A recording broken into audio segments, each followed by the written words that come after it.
Hello, college fans and or sports fans. I'm sorry, and welcome to another edition of Four Star Sports Show. I am Wes Pruitt. John Sturban's over there to my right. Down to the bottom is Christian Johnston. Hope everyone is doing well this evening. Just want to come on here tonight and give a little bit of a preview of our show to come and shows to come this weekend, and then also talk a little bit about some different sporting news going on around the nation right now. John, how you doing over there, buddy? Hanging in there. Just another week. I hear you. Christian, what about you, man? Same, man. Just been busy, and you know how it is. Oh yeah. And you working from home too, you know how that is.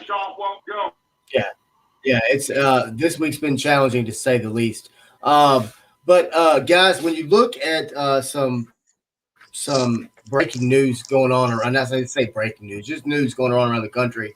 One of which I'm very surprised of is there was a big basketball game. Of course, right now you've got the SEC and Big 12 little interchangeable matchup, whatever they call it. I can't think what they call it right now. But Kentucky and Texas will not play tomorrow. Kentucky is currently on a break due to COVID-19 issues. Do you think this is a good thing for Kentucky, John? Because I definitely believe it is. Well, after beating LSU last week, was could have basically helped them out according to Christian's big dance talk. They could make the tournament. To be honest with you, I think it could have hurt them in a way, and then it also could help them in a way just because of the layoffs. But I think it could hurt them just because they need some quality wins under their belt, especially like a game like Texas where they could have basically beat Texas. I'm not saying it's the way they called basketball is this year. Anybody can beat anybody on a given night, which everybody knows that. But Texas is also hungry. Texas was looking for another game after that Oklahoma loss as well to help them in the NCAA tournament for seeding wise as well. Yeah, yeah, most definitely, most definitely. When you look at Kentucky right now, they're struggling as we know. I think if you're John Calipari, you're probably pretty excited about having a chance to take a break and kind of get some wheels going back in motion for your very young basketball team. And definitely as far as Christian's uh, little prediction he made last week that they could possibly make it to the bubble. That would be very interesting to see. Christian, when you look at the college basketball landscape, of course, last night we had a big game from the Arkansas Lady Razorbacks, knocking off the number 3 ranked UConn Huskies. Christian, I know you covered that game for us on the show. Can you give us a little just brief synopsis of that game from last night? Oh yeah, it was a great game all the way through. A big game for Arkansas, more so than the UConn, just because Arkansas had been struggling and they needed a win like that. And they got it, man. They've gotten 2 big wins this year. And despite those 2 wins, they haven't had the season that they probably expected coming into the year. But that win, solidified their spot in the top 25. They still got work to do, but that's a huge win and a good resume builder for the postseason.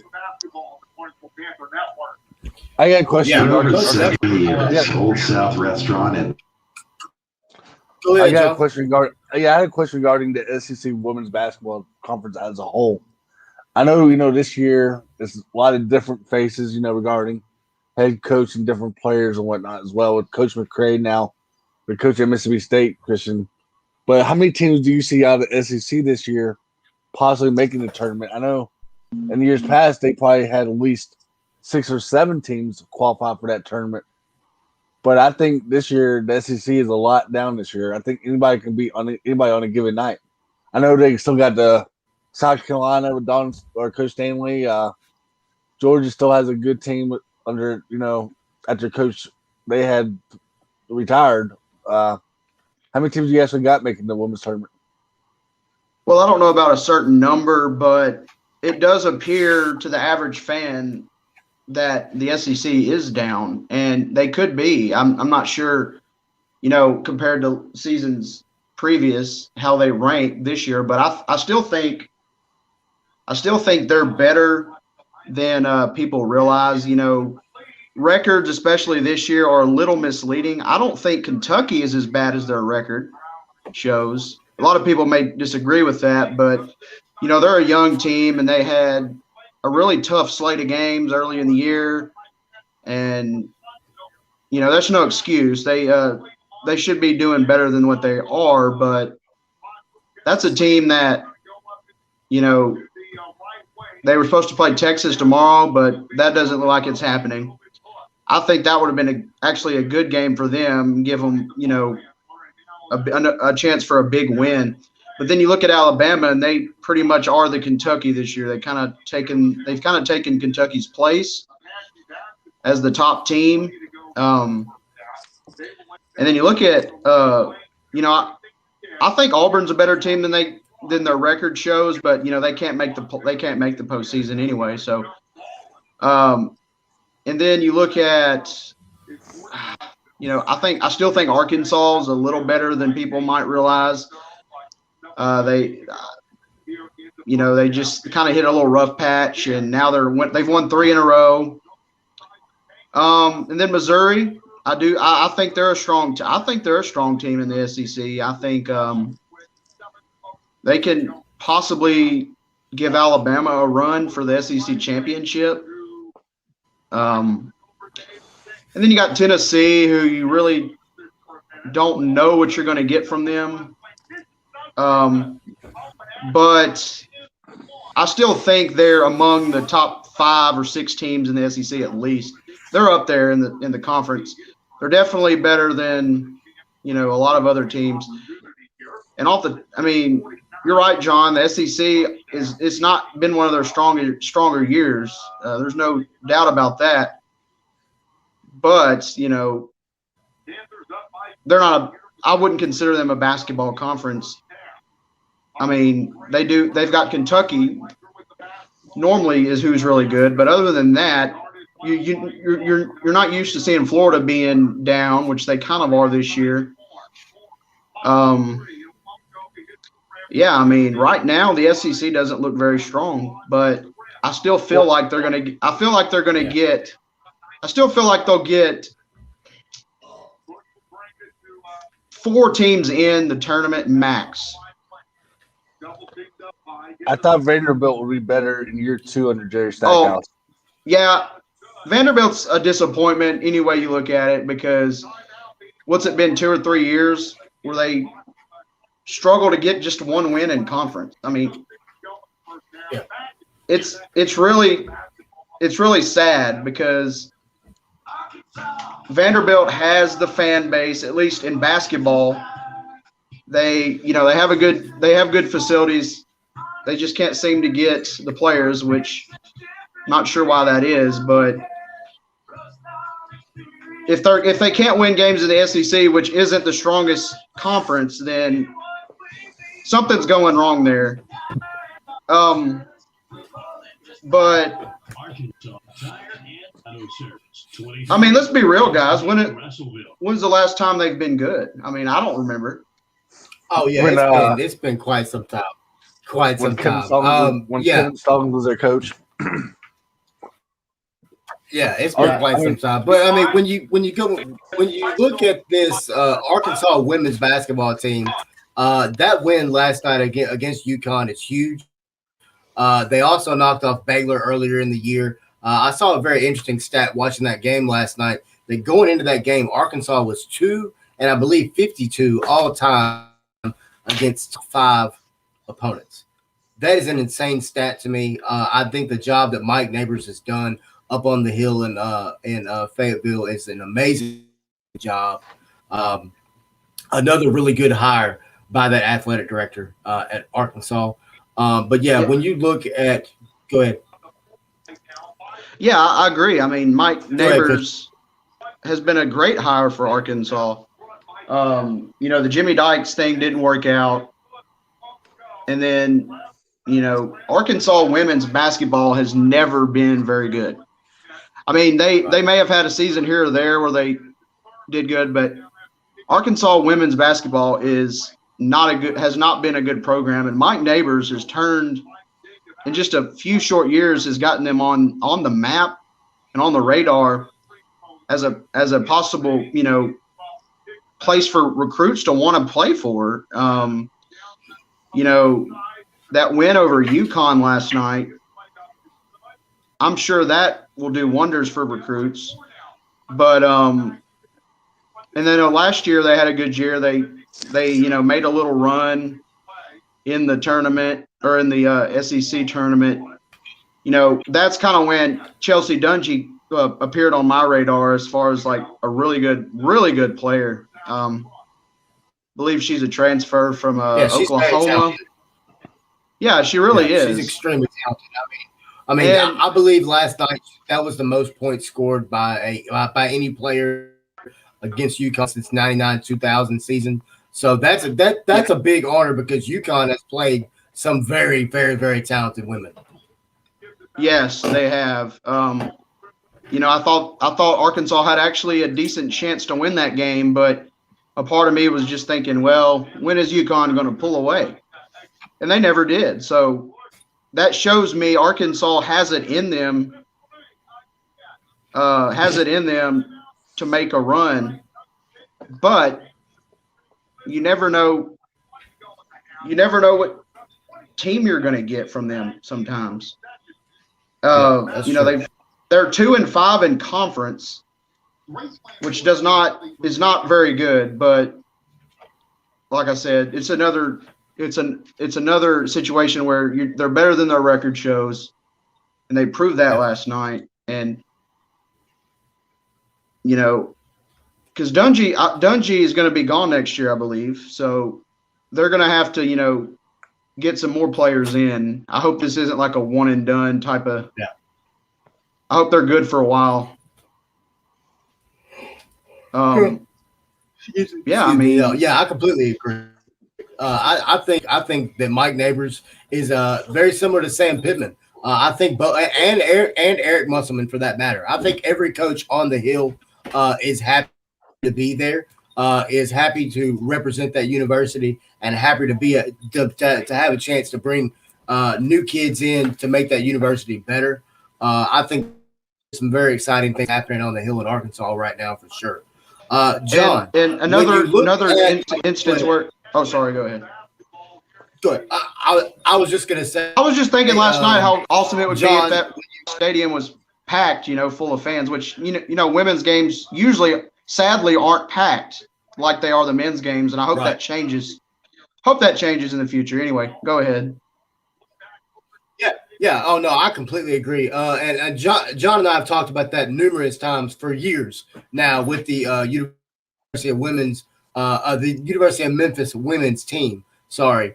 Don't get me wrong. I think El Morone Fieldhouse is a very nice venue to play a women's game. But when you've got the FedEx Forum and you've got the talent that's in Memphis, as coaching, players, everything all the way around, there's no reason that women's basketball, Arkansas, Memphis, whoever, should not be at the forefront of having fans in the stands. John, when you look at the weekend coming up here on the 4-Star Sports Show, man, before we wrap this little preview video up, tomorrow morning from 9 to 11, we will have our typical Saturday morning show from tomorrow morning 9 to 11. And then, John, you want to go ahead and fill the people in on the guests for over the weekend, Saturday and Sunday. So we are going for 2 hours from 9 to 11 or we're going from 9 to 10? Because we put on the website 9 to 10. Yeah, sorry. 9 to 10. I apologize. No, you're fine. I just want to make sure on everything so our listeners can know. Yeah, all right. First of all, I just want to tell congratulations to Christian's Cubs today. They made a good signing. They've done something for once, regarding Yeah, baseball. I mean, related. I was kind of waiting for them to do something. They've been getting rid of a lot of players, especially pitching. So we're gonna have to see what they do in that area. But I don't know, Jock Peterson. That's a big get, but It is. it doesn't put them immediately in contention or anything. I still think they've got work to do. They've got the pieces. No, At least offensively and defensively, they just need to get some arms in there. I think the Yankees proved last year that you can have the best roster on the planet, but if you can't win the games, it doesn't matter. Yeah. And also, I think there's a lot of free agents like Colton Wong, for example, that are pretty much hasn't gone anywhere as well yet, and it's almost close to being where pitchers and catchers actually report to spring training soon. So hopefully, somebody like Colton Wong can get on a decent roster sometime soon. I know Yadier Molina and the Cardinals are still talking. So I saw Wainwright. I think it was Wainwright who extended with the Cardinals. Yeah, 1 year, $8 million. Yeah. Mm-hmm. Yeah, with the Blues. I mean, Cardinals. Yeah. But yeah, tomorrow's show will be pretty. We only got one show right after ours from 11 to like 11:30 or so. Greg Gaston, Eli Savoy that do Sports 56 middays here locally in Memphis, Tennessee, are basically going to be joining us. So we can have a little bit of their sports background as well. So we can talk some sports with them, anywhere from maybe a little bit of a preview of the Super Bowl talk with them to baseball to basketball, college basketball to the latest news in Knoxville regarding Josh Heupel getting that new job in Tennessee. I know some Tennessee fans want to talk about that with us a little bit in the comment section. Please comment what they think about that during the interview for that tomorrow.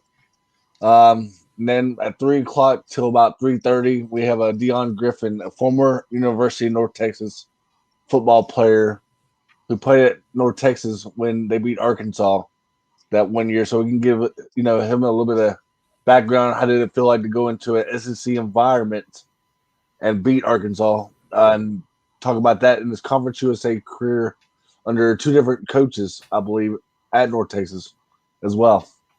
And talk about what he's going to be doing next as well. But I'm not going to spoil anything for our listeners. But it's pretty neat on what he's going to be doing for that North Texas community as well. And that's our lineup for this weekend. Nice. Yeah, most definitely, guys. We are doing something different, as you can tell. Our production looks completely different this week. Trying something different. Also, fans, we also just created a Twitch account. We are at 4-Star Sports Show, like always. That is our Twitch. If you want to reach out to us on there and as well and follow us. We are also currently live on Facebook, Twitch, and YouTube for all of our followers on there. Also, Christian had a great article this week on the game we were talking about between the Lady Arkansas Razorbacks and Lady UConn Huskies.